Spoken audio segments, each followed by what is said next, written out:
नमस्कार सभी को। आज हम पढ़ रहे हिंदी व्याकरण में अलंकार। हिंदी व्याकरण में पढ़ रहे आज हम अलंकार। अलंकार का शाब्दिक अर्थ होता है, क्या होता है? अलंकार का शाब्दिक अर्थ होता है आभूषण। अलंकार का शाब्दिक अर्थ क्या होता है? आभूषण। अलंकार का शाब्दिक अर्थ होता है आभूषण। आभूषण, सजावट, श्रृंगार। मतलब जो महिला या पुरुष आभूषण पहन के अपनी सुंदरता बढ़ाते हैं, तो उसी प्रकार अलंकार वाक्यों या काव्यों में प्रयुक्त होकर उस वाक्य या काव्य की सुंदरता बढ़ाते हैं। किसकी बढ़ाते हैं? उस वाक्य या काव्य की सुंदरता बढ़ाते हैं, उसे हम अलंकार कहते हैं। अलंकार मीन्स ही होता है आभूषण, मतलब जिसको अलंकृत कर दे उसको अलंकार कर दे, अलंकार कहते हैं। अलंकार दो शब्दों से मिलकर बना है, अलम प्लस कार। अलम प्लस कार। अलम मीन्स होता है अलंकृत और कार का मीन्स होता है करने वाला। अलम अलंकृत करने वाला। तो सामान्य परिभाषा हो गई कि जो अलंकृत करे उसे क्या कहते हैं? अलंकार कहते हैं। जो अलंकृत करे उसे क्या कहते हैं? अलंकार कहते हैं। तो परिभाषा क्या होगी? अलम करोति इति अलंकार, अर्थात अलंकृत करे उसे अलंकार कहते हैं। जो अलंकृत करे उसे अलंकार कहते हैं। जो प्रयुक्त होकर काव्य की काव्य की सामान्य परिभाषा क्या हो गई? जिसके प्रयोग से क्या हो गई? काव्य की सुंदरता को बढ़ा दे उसे क्या कहते हैं? अलंकार कहते हैं। काव्य की सुंदरता को बढ़ा दे उसे क्या कहते हैं? अलंकार कहते हैं। काव्य की सुंदरता को काव्य में प्रयुक्त होकर, कविता में प्रयुक्त होकर, किसी दोहे में प्रयुक्त होकर उसकी क्या सुंदरता को बढ़ा दे उसे अलंकार कहते हैं। अब हम पढ़ेंगे अलंकार के भेद। अलंकार का सामान्य अर्थ क्या हो गया? आभूषण, सजावट, सौंदर्यकरण। मीन्स जिसके साथ, जिसमें प्रयुक्त होकर उसकी सुंदरता को बढ़ा दे उसे अलंकार कहते हैं। तो इसके दो भेद होते हैं, शब्दालंकार और अर्थालंकार। क्या होते हैं? शब्दालंकार और अर्थालंकार। शब्द अलंकार और अर्थालंकार।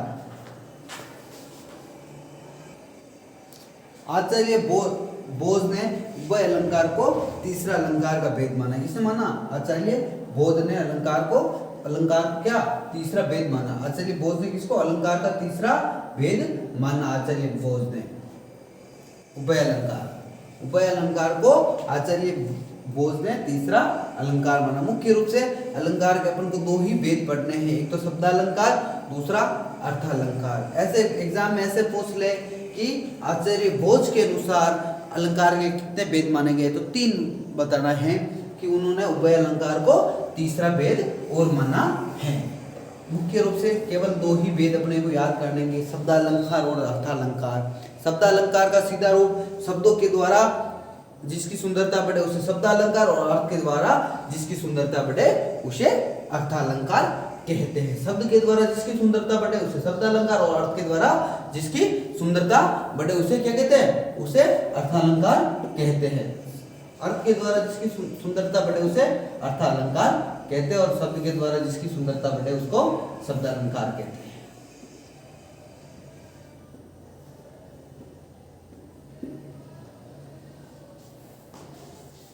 अब हम पहला पढ़ रहे हैं शब्दालंकार। क्या पढ़ रहे हैं? शब्दालंकार। कि बाहर शब्दालंकार किसको बढ़ाता है? शब्दालंकार बाहरी सौंदर्य को बढ़ाता है। शब्दालंकार किसको बढ़ाता है? शब्दालंकार बाहरी सौंदर्य को बढ़ाता है।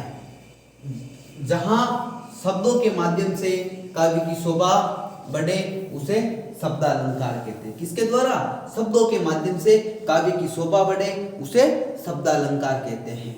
शब्दालंकार बाहरी सौंदर्य को बढ़ाता है और अर्थालंकार आंतरिक सौंदर्य को बढ़ाता है। इसमें शब्दों के माध्यम से काव्य की शोभा बढ़ती है और उसमें अर्थ के माध्यम से शोभा बढ़ती है काव्य, तो उसे अर्थालंकार कहते हैं।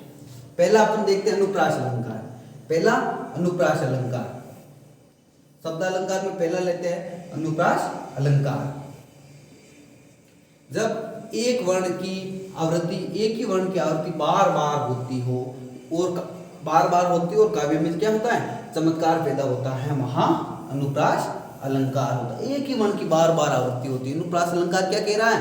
कि एक ही वर्ण की बार बार आवृत्ति होती हो। अपने छोटे हैं तभी एक सुना था कि चंदू के चाचा ने चंदू की चाची को चांदी के चम्मच से चांदनी चौक में चटनी चटाई। उसमें च वर्ण की बार बार आवृत्ति हो रही, उसमें क्या हो रही, च वर्ण की बार बार आवृत्ति हो रही, बार बार आवृत्ति हो रही, तो उसी में क्या अनुप्रास अलंकार है। तो अपन यहाँ देखते हैं अनुप्रास अलंकार में क्या एक ही वर्ण की बार बार आवृत्ति हो रही, एक ही वर्ण की बार बार आवृत्ति हो रही है, तो अनुप्रास अलंकार होता है। जैसे मुदित, महीपति, मंदिर आए, सेवक, सचिव, सुमंत्र बुलाए। अब यहाँ इसमें मुंह क्या माँ की आवृत्ति हो रही है, यहाँ माँ की आवृत्ति हो रही है, यहाँ माँ की आवृत्ति हो रही है, यहाँ स की आवृत्ति हो रही है, स की आवृत्ति हो रही है, श की आवृत्ति हो रही है। तो मुदित, महीपति, मंदिर आए, सेवक, सचिव, सुमंत्र बुलाए। राजा प्रसन्न होकर क्या, राजा प्रसन्न होकर जब राजमहल आए तब सेवक को, मंत्री को, सेवक को और सुमंत्र मतलब मंत्री को, सुमंत्र को वहां बुलाया गया है, महल में बुलाया गया है। जब राजा प्रसन्न होकर मंदिर आए तब सचिव, सेवक और सुमंत्र को महल में बुलाया गया। दूसरा देखते हैं, तरीन, तनुजा, तट, तमाल, तरुवर, बहुत छाए। क्या है, तरीन, तनुजा, तट, तमाल, तरुवर, छाए। तरीन तनुजा मीन्स यमुना नदी के तट पर, यमुना नदी के तट पर तमाल के बहुत सारे वृक्ष, तमाल के बहुत सारे वृक्ष छाए हुए हैं। तरीन तनुजा, त इसमें त की हो रही आवृत्ति, इसमें त की आवृत्ति हो रही, इसमें त की आवृत्ति हो रही, तमाल में त, तरोवर में त, तो इसमें त वर्ण। अनुप्रास में क्या हो रहा, एक ही वर्ण की बार बार आवृत्ति हो रही है और उसके प्रयोग से काव्य में क्या चमत्कार पैदा हो रहा है, तो वहां अनुप्रास अलंकार होता है। कौन सा अलंकार होता है, अनुप्रास। अब अनुप्रास अलंकार के 5 प्रकार माने जाते हैं, अनुप्रास के 5 भेद माने जाते हैं, अनुप्रास के 5 भेद माने जाते हैं। अनुप्रास के 5 भेद माने जाते हैं। पहला है छेकानुप्रास। पहला कौन सा, छेकानुप्रास। पहला है छेकानुप्रास, पहला छेकानुप्रास, पहला छेकानुप्रास। छेकानुप्रास कहते हैं जहां एक वर्ण की आवृत्ति एक बार हो। जैसे रहीमन, ये शब्द है, इसमें वर्ण की केवल र की एक बार हुई, तो रहीमन, रहीला की बलि, जो परसे चितलाय, परसत मन मेलो करे, सो मेदा जरी जाए। इसमें रहीमन दास जी कहते हैं कि प्रसन्न मन से, खुशी से चने भी परोसे जाए तो भी बड़े स्वादिष्ट लगते हैं। क्या, खुशी से या प्रसन्न मन से चने भी परोसे जाए वह भी क्या लगते हैं, स्वादिष्ट लगते हैं। और मन मेला कर, मन में कुछ बुरी सोच के साथ अगर 500 पकवान मैदे से बने व्यंजन भी परोसे जाए वह भी स्वादिष्ट नहीं लगते हैं, वह क्या अच्छे नहीं लगते हैं। तो इसमें एक वर्ण की 1 या 2 बार ही आवृत्ति होती है, तो वहां छेकानुप्रास होता है। अब दूसरा वृत्त्यानुप्रास। दूसरा क्या, वृत्त्यानुप्रास। वृत्त्यानुप्रास में क्या, एक वर्ण की बार बार आवृत्ति हो।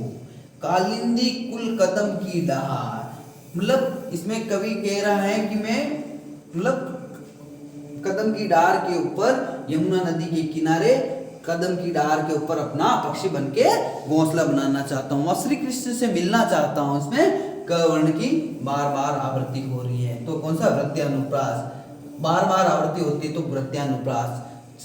चंदू के चाचा ने चंदू की चाची, उसमें भी वृत्त्यानुप्रास। इसमें एक ही शब्द की क्या हो रही है, बार बार आवृत्ति हो रही है। छेकानुप्रास पढ़ लिया। छेकानुप्रास में एक वर्ण की 1 या 2 बार आवृत्ति होती है, इसमें एक वर्ण की बार बार आवृत्ति होती है। वृत्त्यानुप्रास में बार बार आवृत्ति होती है। अब पढ़ते हैं अपन तीसरा लाटानुप्रास। क्या है तीसरा, लाटानुप्रास। लाटानुप्रास तीसरा पढ़ रहे, लाटानुप्रास। लाटानुप्रास जहां एक वाक्य में 2 या 2 से अधिक बार आए।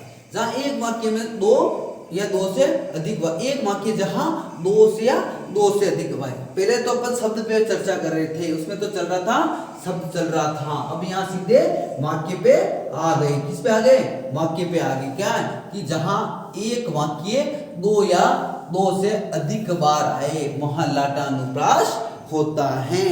एक वाक्य, पहले तो अनुप्रास उसमें चल रहे थे, अपन शब्द पे वर्ण पे चल रहे थे, अब डायरेक्ट वाक्य पे आ गए।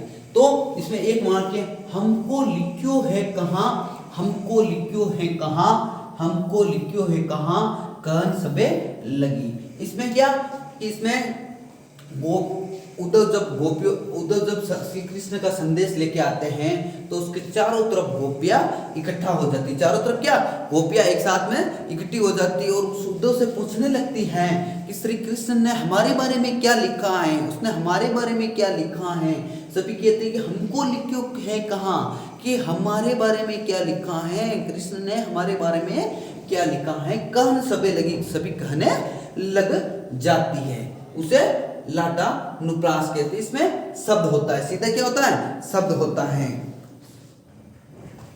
श्रुत्यानुप्रास, श्रुत्यानुप्रास सुनने में, अर्थात चौथा पढ़ रहे अपन श्रुत्यानुप्रास। श्रुत्यानुप्रास में क्या होता है, सुनने में अर्थात शब्दों का अंतिम वर्ण सम्मान हो। सुनने में मतलब उसमें तो पढ़ रहे एक ही वर्ण की बार बार आवृत्ति, उसमें तो अंतिम वर्ण की बार बार आवृत्ति होती है।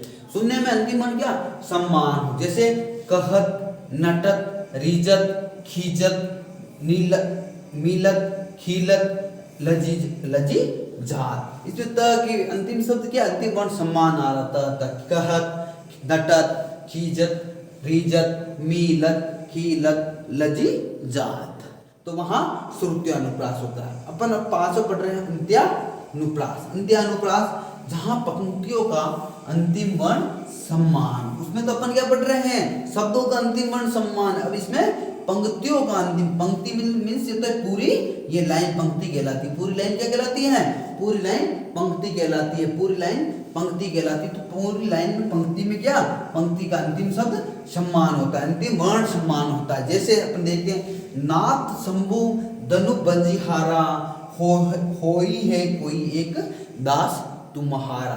बंजीहारा तुम्हारा मतलब पंक्ति में अंतिम शब्द है हारा, तुम्हारा, बजिहारा, तुम्हारा, ये अंतिम वर्ण सम्मान हो रहा है। अंतिम वर्ण क्या, अंतिम वर्ण की सुनने में क्या समानता आ रही, पंक्ति का अंतिम वर्ण सम्मान आ रहा है, पंक्ति का अंतिम वर्ण सम्मान हो रहा है, वहां अंत्यानुप्रास होते हैं। अब अपन देखते हैं कि छेकानुप्रास। छेकानुप्रास में क्या है, एक वर्ण की आवृत्ति एक बार हो। छेकानुप्रास में क्या होता है, एक वर्ण की आवृत्ति एक बार हो। वृत्त्यानुप्रास, वृत्त्यानुप्रास में एक वर्ण की आवृत्ति एक से अधिक हो, एक से अधिक हो। वर्ण की आवृत्ति क्या, वृत्त्यानुप्रास में एक से अधिक बार मतलब बार बार हो। लाटानुप्रास में क्या, एक वाक्य की आवृत्ति एक से अधिक बार हो। लाटानुप्रास में क्या, एक वाक्य की आवृत्ति एक से अधिक बार हो। श्रुत्यानुप्रास सुनने में अंतिम वर्ण अंतिम शब्द सम्मान हो, उसमें क्या सुनने में अंतिम शब्द सम्मान हो। अंत्यानुप्रास में पंक्ति का अंतिम वर्ण सम्मान हो, किसका हो, पंक्ति का अंतिम वर्ण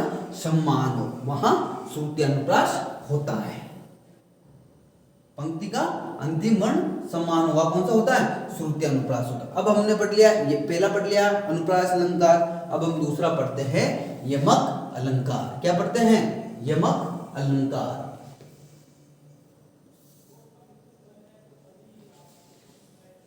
यमक जहां एक शब्द दो या दो से अधिक बार आए और अर्थ हर बार अलग अलग निकले, वहां यमक अलंकार होता है।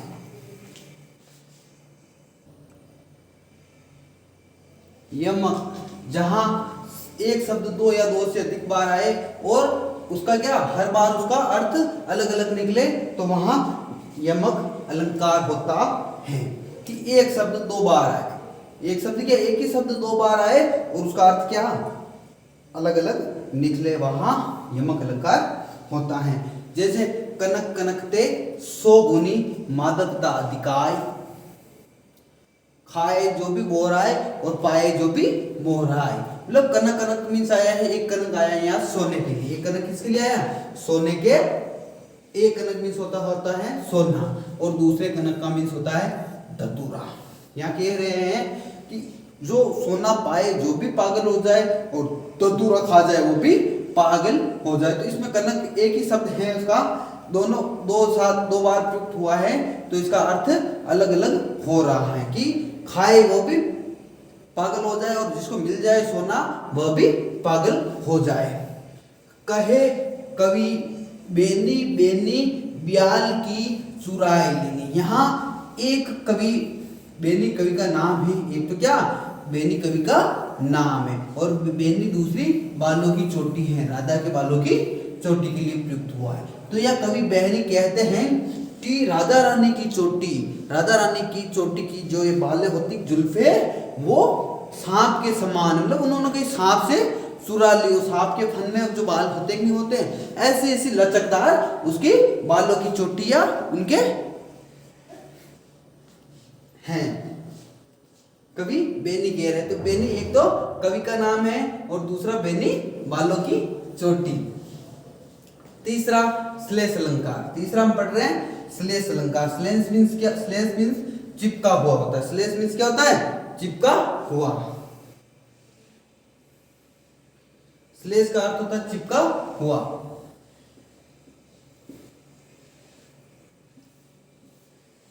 जहां पर एक शब्द के कई अर्थ, जहां एक ही शब्द में कई अर्थ चिपके हो, एक ही शब्द में क्या कई अर्थ चिपके हो, एक शब्द में कई अर्थ चिपके हो, वहां श्लेष अलंकार होता है। जैसे गरीब के नसीब में कहां है सोना, गरीब के नसीब में कहां है सोना।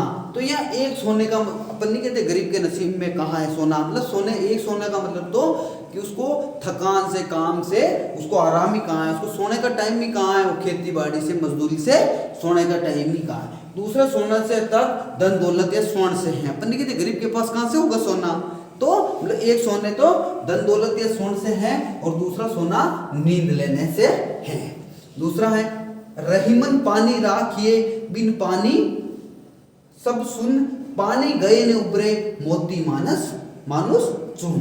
मतलब इसमें रहीमदास जी एक तो पानी का अर्थ बता रहे, विनम्रता, चमक बता रहे, विनम्रता बता रहे, इज्जत बता रहे हैं, और एक जल, जल का मीन्स आटा, जल के साथ में आटे का प्रयोग करने से क्या होता है, आटे की लचकता, आटे जल के साथ में, आटे के साथ में क्या पानी को मिलाएंगे तो उसकी लचकता बढ़ जाती है। उसी प्रकार मोती, मनुष्य में विनम्रता नहीं होगी तो भी क्या मनुष्य में कुछ काम का नहीं है। और तीसरा या मोती, पानी के बिना मोती की जो चमक होती है उसके बिना मोती कुछ काम का नहीं है। तो यहाँ मोती में या विनम्रता चमक के अर्थ में हुआ या विनम्रता के अर्थ में हुआ, और पानी के साथ में आटे को मिला देते चुने आटे के साथ में, तो पानी के कई अर्थ निकल रहे हैं। अब हम पढ़ते वक्रोक्ति अलंकार। वक्रोक्ति जहां कहने, वक्रोक्ति में क्या होता है, जहां कहने वाला क्या होता है, जहां कहने वाला शब्द को कहे, जहां कहने वाला किसी शब्द को कहे परंतु उसको सुनने वाला उसको टेढ़ा या व्यंग्यात्मक अर्थ लगाने लगे। क्या कहने वाला तो मैं तो कोई शब्द कह रहा हूं, अगर उसको सुनने वाला उसका कोई टेढ़ा अर्थ या व्यंग्यात्मक अर्थ लगाए, वहां वक्रोक्ति अलंकार होता है। वहां कौन सा अलंकार होता है, वक्रोक्ति। तो अपन उदाहरण लेते हैं, एक उदाहरण लेते हैं, द्वार पर को प्रिय हरि तरु शाखा जाऊं, प्रिय मधुसूदन तेरो काका। यह एक राधा और कृष्ण का व्यंग्यात्मक पद है कि इसमें राधा कमरे के अंदर बैठी है और अंदर से गेट दरवाजा बंद है, बाहर कृष्ण भगवान आते हैं, ऐसे आवाज देते हैं, तो राधा बोलते हैं, राधा कहती हैं कि द्वार पर कौन है, तो वो बोलते हैं कि मैं हरि, मतलब उन्होंने अपने आप को हरि कहा, हरि मतलब कृष्ण के लिए उन्होंने अपना हरि शब्द का प्रयोग किया। राधा ने समझा कि हरि मीन्स तो क्या होता है, बंदर होता है, तो क्या कहा कि उन्होंने क्या कहा, यहाँ क्या कर रहे हो, बंदर का यहाँ क्या काम, आप तो शाखा के ऊपर जाओ। फिर उन्होंने वापस कहा कि प्रिय मैं हूं, मैं मधुसूदन, तो मधुसूदन का मतलब उन्होंने अपने लिए प्रयोग किया मधुसूदन, और राधा ने क्या समझा कि बोरा है, बोरा, तो क्या कहा, तू बोरा, तेरा यहाँ क्या काम, तू फूलों के ऊपर जा और फूलों का रस पी। तो यहाँ वक्रोक्ति अलंकार, उन्होंने तो कहा, कृष्ण भगवान ने तो अपने शब्द अपने लिए हरि और मधुसूदन का प्रयोग किया, राधा ने हरि मीन्स बंदर, हरि मीन्स क्या समझा, बंदर, और मधुसूदन मीन्स भोरा, भोरा, भौरा होता है भोरा। तो मतलब कहने वाला तो किसी शब्द को कहे लेकिन सुनने वाला उसके लिए व्यंग्यात्मक अर्थ लगाए, वहां वक्रोक्ति अलंकार होता है। अलंकार सिद्धांत के प्रणेता आचार्य भामह ने वक्रोक्ति अलंकार को क्या अलंकार की आत्मा कहाँ है। वक्रोक्ति अलंकार को अलंकार की आत्मा कहाँ है। अब हम पढ़ते हैं अर्थालंकार। क्या पढ़ते हैं? अर्थालंकार। जहां अर्थ के माध्यम से काव्य में सौंदर्य, जहां अर्थ के माध्यम से किसमें काव्य में सौंदर्य हो उसे अर्थालंकार कहते हैं। जहां अर्थ के माध्यम से काव्य में सौंदर्य हो, वहां अर्थ के माध्यम से काव्य में सौंदर्य पैदा हो, वहां अर्थालंकार कहते हैं। अर्थालंकार उसे अर्थालंकार कहते हैं। अर्थालंकार में पहला अपन लेते हैं उपमा अलंकार। क्या लेते हैं? उपमा। पहला लेते हैं हम उपमा अलंकार। पहला लेते हैं उपमा अलंकार। उपमा का शाब्दिक अर्थ होता है तुलना या समानता। उपमा का शाब्दिक अर्थ क्या होता है? तुलना या समानता। हर किसी से हम तुलना करते हैं या समानता करते हैं, वहां उपमा अलंकार होता है। जहां पर उपमेय को उपमान के समान बताया जाए, जहां उपमेय को उपमान के समान बताया जाए, वहां कौन सा अलंकार होता है? वहां उपमा अलंकार होता है। उपमेय को उपमान के समान बताया जाए। अब ये उपमेय और उपमान क्या है? उपमेय मीन्स होता है जिस व्यक्ति या वस्तु की तुलना की जाए। उपमेय मीन्स क्या होता है? जिस व्यक्ति या वस्तु की तुलना की जाए उसे क्या कहते हैं? उपमेय कहते हैं। जैसे अपन उदाहरण देखते हैं, सीता जी का मुख चंद्रमा के समान। क्या है? सीता जी का मुख चंद्रमा के समान। सीता जी का मुख चंद्रमा के समान है। अब यह सीता जी के मुख की तुलना चंद्रमा से करी जा रही है, तो यहाँ क्या? जिस व्यक्ति या वस्तु की तुलना करी जाए, तो किसकी तुलना कर रहे हैं? यहाँ मुख की तुलना कर रहे हैं। तो मुख क्या है? उपमेय है। और किससे कर रहे हैं तुलना? जिससे तुलना की जाए, उसका उपमेय की तुलना जिससे की जाए उसे उपमान कहते हैं। तो उपमेय की तुलना, मुख की तुलना इस चंद्रमा से कर रहे हैं, तो ये उपमान कहलाता है। क्या? उपमेय मीन्स होता है जिस व्यक्ति या वस्तु की तुलना की जाए, और उपमान उपमेय की तुलना जिससे की जाए उसे उपमान कहते हैं। इसमें वाचक शब्द होते हैं। वाचक शब्द मतलब इन पंक्तियों में ये वाचक शब्द अपन को मिल जाए, वहां उपमा अलंकार लिखना है। एक तो सरीस, सा, सम, सी, से, शीस और श्रीदस वाचक शब्द होंगे, वहां उपमा अलंकार होगा। रति सम रमणीय मूर्ति राधा की, तो यहाँ सम वाचक शब्द कौन सा आ रहा? सम। रति में से एक सुंदर नारी, उसके जैसी मूर्ति किसकी है? राधा की है। तो रति की तुलना किससे की गई है? राधा से की गई है। कर कमल सा कोमल है। कर किसके समान है? हाथ जो कमल के समान कोमल है। इसमें वाचक शब्द क्या है? सा है। इसमें सम है। पर्वत सा है वक्ष राम का, बल अपार है बाहों में। तो इसमें पर्वत सा, पर्वत के जैसा राम का शरीर है और उसके बल अपार है। मतलब उनके हाथ में खूब सारा, उनकी बाहों में अपार बल है। तो पर्वत के समान किसकी तुलना की गई है? राम के समान। इसमें कमल के समान तुलना की है। इसमें रति के समान राधा की तुलना की गई है। तो किसी की अपन तुलना या समानता की जाए, वहां कौन सा अलंकार होता है? उपमा अलंकार होता है। अब हम पढ़ते रूपक अलंकार। रूपक में क्या होता है? अब हम पढ़ेंगे क्या? रूपक अलंकार।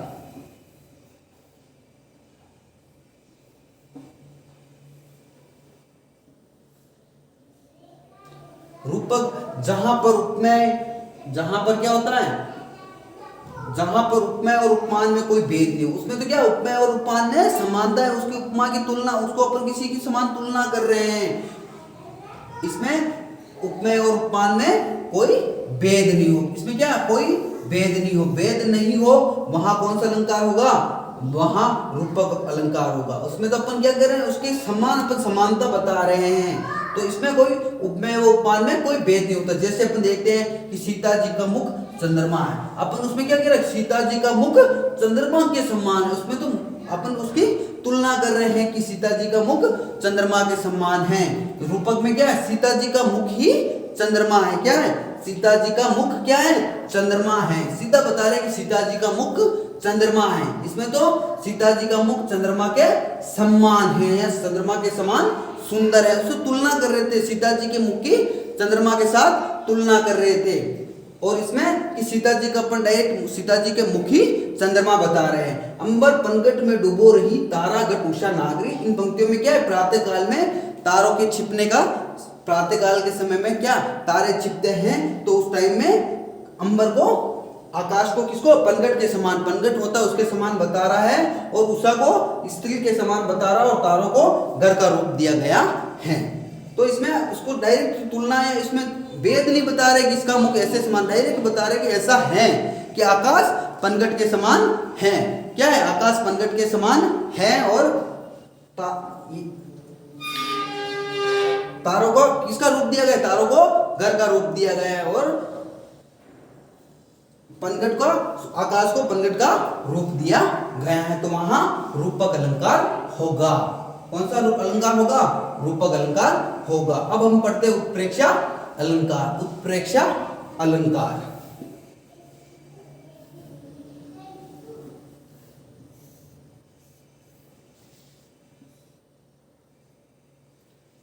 जहां उपमेय में क्या होता है? जहां उपमेय में उपमान की संभावना बताई जाए, क्या उपमेय में उपमान की संभावना बताई जाए, वहां उत्प्रेक्षा अलंकार होता है। इसमें वाचक शब्द होते हैं मनो, मानो, जानो, जानो, जनहु, जनहु आदि वाचक शब्द का प्रयोग होता है। वाचक शब्द में इनमें कहीं भी ये शब्द मिल जाएंगे। वही शुभ सरिता के तट पर कुटिया का कंकाल पड़ा है, मानो वासों में गुण बनकर सतसत हाहाकार खड़ा है। तो वही शुभ सरिता के तट पर, इसमें अब आ रहे ये शब्द आ रहे हैं मानो। कौन सा आ रहा है? मानो। तो ये वाचक शब्द आ रहा है, तो वाचक शब्द लगते ही कौन सा अलंकार? मानो वाचक शब्द लगते ही उत्प्रेक्षा अलंकार होगा कि वह शुभ सरिता के तट पर, शुभ सरिता मतलब कुटिया, नदी के तट पर एक कुटिया बनी है, जैसे कंकाल जैसी दिखाई दे रही, कंकाल जैसी दिखाई दे रही। मानो वासों में, मानो मतलब खूब सारे साल हो गए, खूब सारे वर्ष हो गए हैं, वह एक कंकाल के जैसी हाहाकार करके खड़ी हुई है, टूटी फूटी स्थिति में पड़ी हुई है। अब हम बढ़ेंगे अतिशयोक्ति अलंकार। अतिशयोक्ति, जब किसी, अतिशयोक्ति क्या होता है? जब किसी वस्तु या पदार्थ,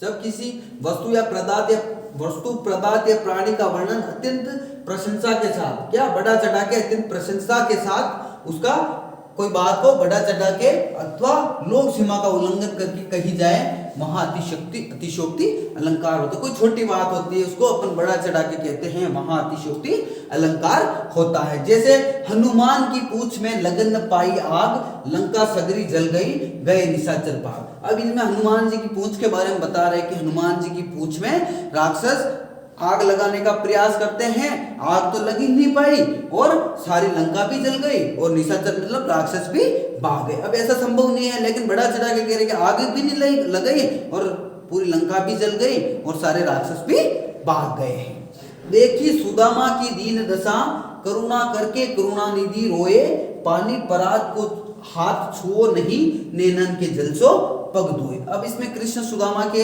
बारे में बता रहा है कि कृष्ण भगवान सुदामा की ऐसी फट्टी एडिया, मतलब ऐसे पैरों में छाले पड़े हुए, ऐसी दीन गरीब दशा देखकर क्या उसके पैर धोने के लिए जो पानी मंगाया था, तो उसकी ऐसी स्थिति को देखकर श्री कृष्ण मतलब रोने लगे। तो रोने से जो आंसू आए थे उनसे ही उन्होंने पैर धो लिए, मतलब उस पानी परात में जो पानी मंगाया था उसके हाथ भी नहीं लगाया और अपने नैनों से मतलब अपने आंसू से ही वह क्या पैर धो दिया। अब ऐसा संभव है कि आंसू से, लेकिन किसी भी बात को बढ़ा चढ़ाकर कहा जाए तो वहां कौन सा अलंकार होता है? वहां अतिशयोक्ति अलंकार होता है। वहां कौन सा अलंकार होता है? अतिशयोक्ति अलंकार होता है। अब हम पढ़ेंगे मानवीकरण अलंकार। मानवीकरण अलंकार, जहां पर निर्जीव सजीव की तरह काम करे, जहां क्या निर्जीव जो सजीव की तरह काम करे अर्थात निर्जीव को ही क्या सजीव मान लिया जाए, वहां मानवीकरण अलंकार होता है। जैसे जब जब बाहें उठी मेघ की, धरती का तन मन ललका है, जब जब मैं गुजरा पनघट से, तो पनिहारिन का गट छलका है। क्या कि जब जब बाहें, जब जब आकाश मेघ बादल गरजे, तब धरती का क्या तन मन ललका है। जब बारिश होती है, बादल गरजते हैं, तो धरती मौसम क्या एकदम से सुहावना हो जाता है। जब जब मैं गुजरा पनघट से, कवि क्या कह रहा है कि जब जब मैं गुजरा पनघट से तो पनिहारी जो पानी का मटका लिए हुए थी उसका घड़ा छलकने लग जाना, जैसे मेरे जाने पर्याय से क्या उसका घड़ा छलकने लग जाता है। वो घड़ा तो क्या है निर्जीव है, लेकिन उसमें सजीवता की झलक हो गई है, उसको ही सजीव मानने की। वो मैं गया तब वो क्या घट मतलब घड़ा छलकने लगा है, कि मेरे जाने से वो घड़ा छलकने लगा है। अब विनोक्ति अलंकार, जहां बिना शब्द के द्वारा किसी वस्तु की व्यर्थता बताई जाए, बिना शब्द के द्वारा किसी वस्तु की व्यर्थता बताई जाए तो सर बिनु सरसिज बिनु सरसिज बिनु सूरे, तन बिनु यौवन, क्या है तन बिनु यौवन और यौवन बिनु तन यौवन प्रिय दूरे। यहाँ बता रहे हैं कि सूरज के बिना तालाब, क्या सूरज के बिना तालाब और तालाब के बिना कमल का कोई अस्तित्व नहीं है। सूरज के बिना किसका, तालाब का, और तालाब के बिना कमल का कोई अस्तित्व नहीं है। उसी प्रकार प्रियतम बिना शरीर और शरीर के बिना इस जवानी का यौवन का कोई